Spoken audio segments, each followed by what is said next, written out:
Making movies these days has become ridiculously expensive. Just take a look at some of the more recent movie budgets out there. For example, Killers of the Flower Moon seems like a film that had no right costing $200 million to create. But that's the reality we live in today. A reality where a movie that earns over $700 million at the box office sparks debates as to whether it was even profitable. Yes, I'm looking at you, Fast 10. In this video, we're going to be talking about why movies have gotten so expensive to make and what this means for the industry going forward. Your first thought might be that it's all because of inflation. Yes, inflation has caused prices to rise, but as we'll see, there are a lot of factors to consider. Anyways, with that out of the way, we have a lot to discuss in this video, so let's dive into it. According to a study by Stephen Follows, the average cost of making a movie in the year 2000 was around $38 million. By 2021, that average rose significantly to about $87 million.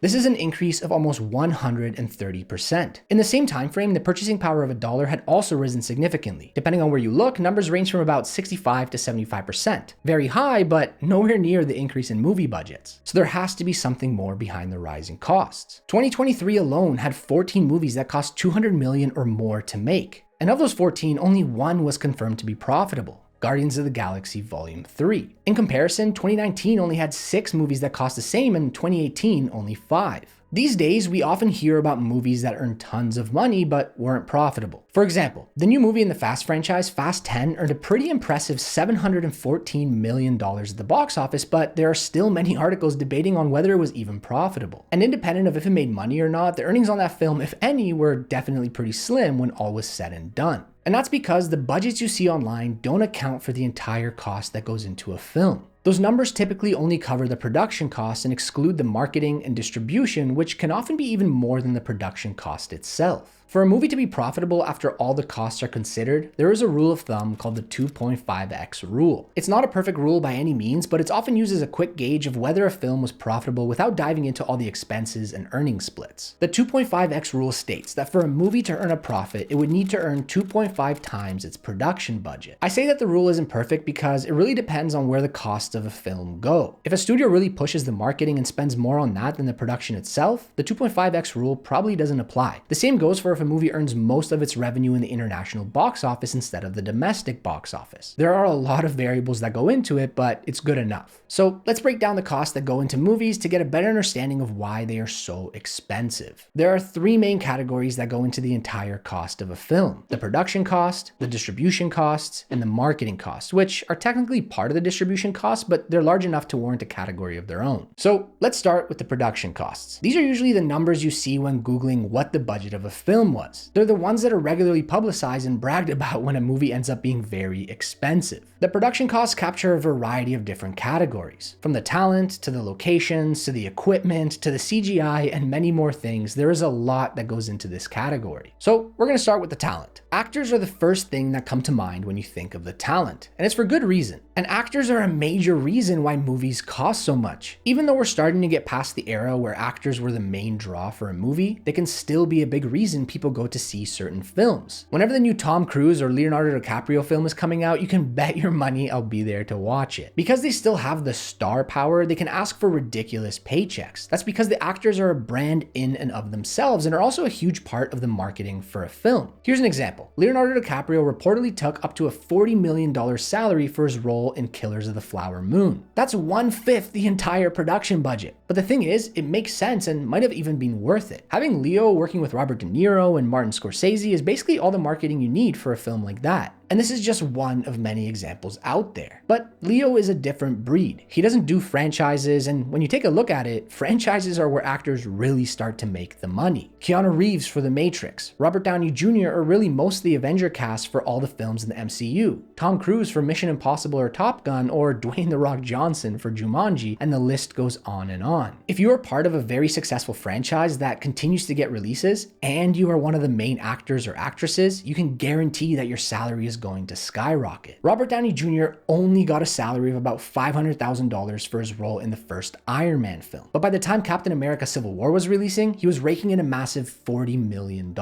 This is because when you have a franchise, the audience falls in love with the characters and wants to keep coming back to see them. RDJ is Iron Man. Scarlett Johansson is Black Widow, and Chris Evans is Captain America. Once they've solidified their place as that character, you can't really replace them if they are well liked. And the truth is, they were all very well liked. Recasting them late into the franchise would have been a huge blow to the marketing, cast chemistry, the image of the franchise in general, among other things. So the actors have the bargaining power at that point. Plus, they usually have a pretty good management team that is able to get them those kind of contracts. But the salary doesn't account for everything. Sure, it increases the initial production costs, but it's becoming increasingly common for actors to earn a percentage of the film's revenue on top of their base salary. This is another factor that goes into whether or not a film ends up being profitable. Here are just a few examples. RDJ took a $20 million salary for his role in Avengers Endgame, but his total income was $75 million because he still received a percentage of the film's revenue. Keanu Reeves took about a $30 million salary for playing in both Matrix Reloaded and Matrix Revolutions, but after all was said and done, he earned a reported $156 million across both films. These are huge numbers that really cut into the profitability of films. But okay,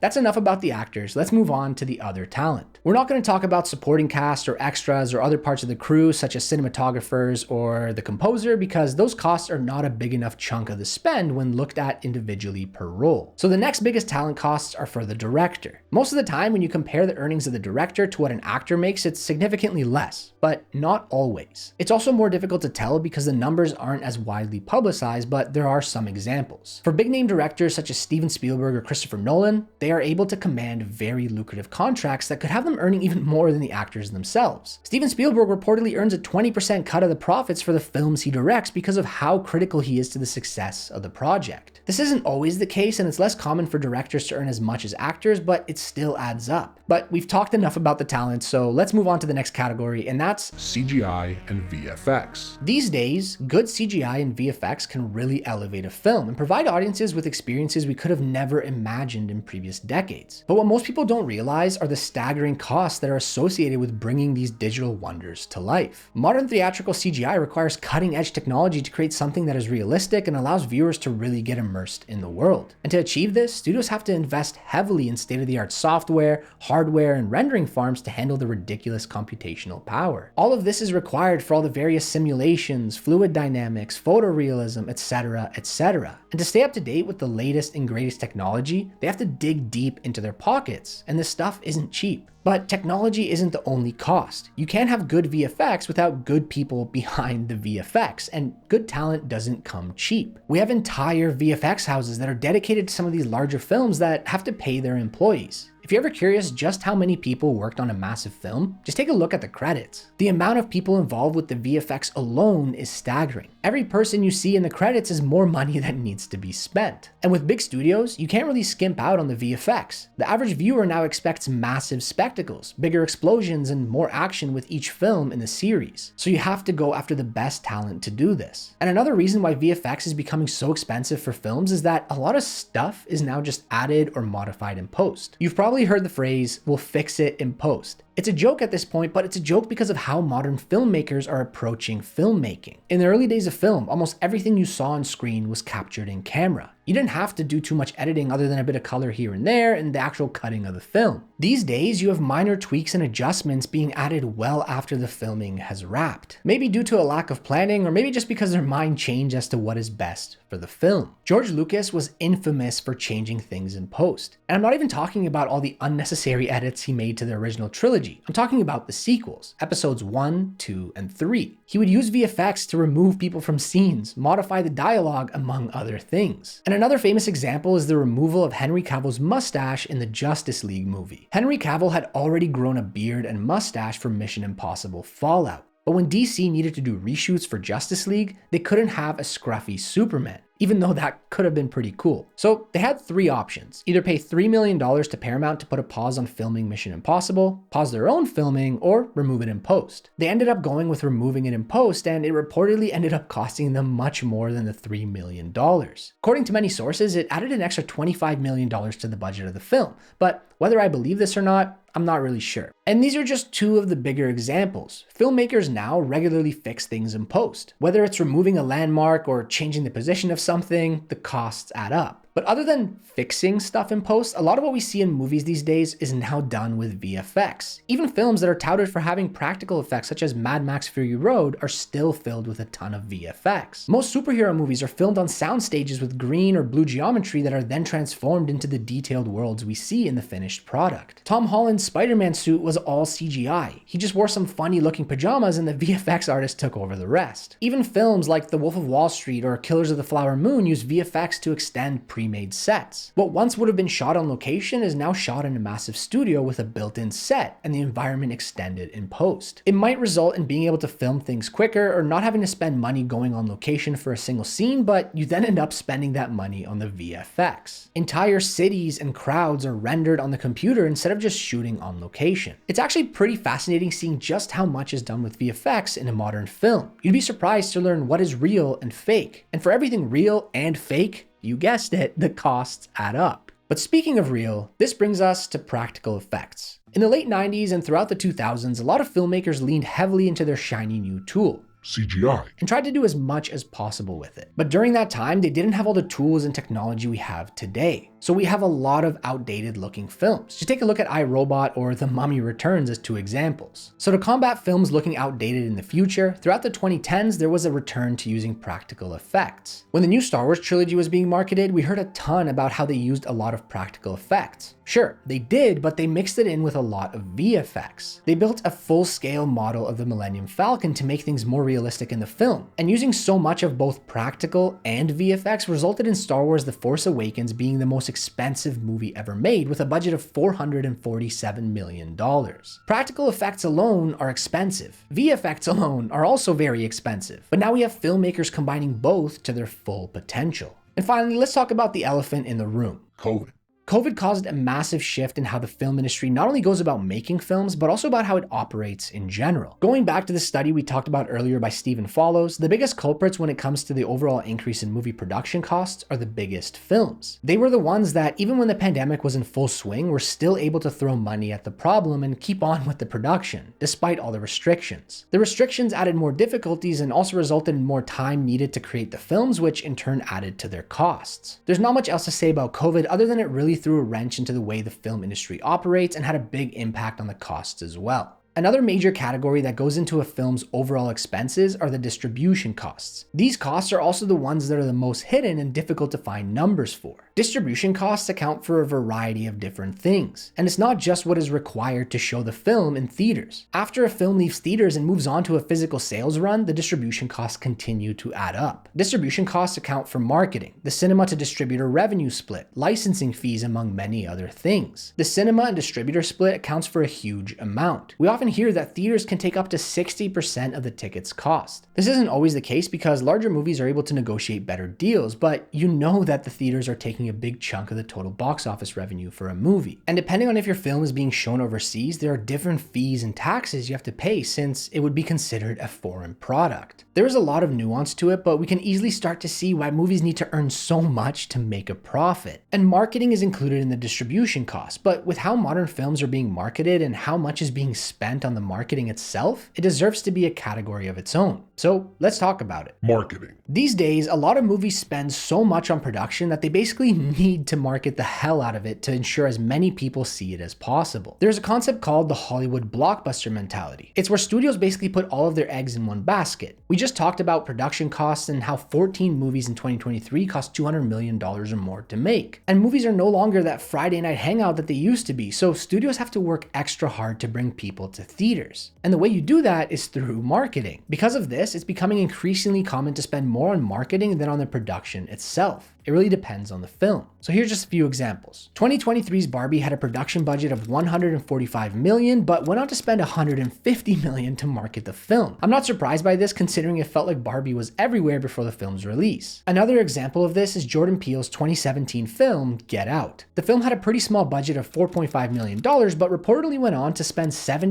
$37 million on marketing, and it seems to have paid off based on what the film earned. In cases like this, it makes sense because Jordan Peele was new to feature films and Get Out wasn't part of some previously existing IP that just markets itself. Then there is the famous example of the Blair Witch Project, which had a measly budget of about $600,000 after all was said and done, but reportedly spent $25 million to market the film, and it's still considered to have one of the most successful viral marketing campaigns of all time. These three films are great examples of when marketing really works, and that's why studios spend a lot of money on marketing, because it can really determine the success of a film. And the marketing is getting more expensive to reach the same number of people as it used to. Think back to the days before the massive rise in popularity of the internet, or before we had social media, or even fairly recently to the days before streaming was the common way of consuming movies and TV shows. Before the internet, if you wanted to advertise something, you didn't really have that many options. You had print, like magazines or newspaper, TV, those trailers they played before movies, billboards and posters, and that was basically it. If you wanted to create an ad that would reach a huge audience, you only had to create a few different formats and only needed to juggle a few different streams. Definitely not simple, but simpler than it is now. Today, we have people split across so many different platforms and websites and streaming services. All of this means that you now have to support tons of different formats, juggle a large number of different streams, which all incur costs of their own. You need more people to manage ad campaigns, create different types of ads, work with different forms of budgets, etc., etc. This, coupled with the fact that studios basically need to get as many people into theaters as possible, results in these ridiculous marketing budgets. So now that we've talked about all the different costs, you can see that movies are getting more expensive, not just because of one reason, but because of all the reasons combined. But we, the audience, are also to blame. As films get more and more grand, and as IP continues to resonate with us, we begin to expect amazing spectacles with returning actors and actresses that can demand those high salaries. We've been spoiled by Hollywood, and now Hollywood is literally paying the price for it because of what we've come to expect. And yes, of course, there are still very story-driven movies that appeal to certain people, but for the mass audience, the audience you have to get to basically make those huge profits that are now expected by the studios, you have to do what appeals to them. And that's exactly what's been happening. So if I'm being honest, I don't see the problem of rising costs going away anytime soon. Hollywood is going to continue to turn out these big franchises and continue to evolve so that more people come to see the movies in theaters instead of just staying at home watching the limitless content they have available from the comfort of their own couch. So what does all of this mean for the industry? Well, the industry is in a very interesting place right now. There was a huge emphasis placed on streaming by pretty much all the studios with the hopes that getting in on that would be their golden ticket. But in reality, it seems to have backfired. Other than Netflix, all the other streaming services are still losing money, and because streaming has become the main way most of us consume movies and TV shows, it also resulted in a huge hit in physical sales. In the past, studios could afford to not make a profit or even lose money at the box office because they knew they would get a second try with physical sales like VHS and DVD and Blu-ray. This allowed them to be more risky with the films they made. But with the rise of streaming, that secondary avenue of earnings was slashed and unfortunately wasn't replaced by the revenue earned from streaming services. So we see all these services now starting to really crack down on things like password sharing or region locking and showing ads, among other things. Studios will continue to really push franchises of well-known intellectual property because it's the lowest risk way to actually be successful and get a return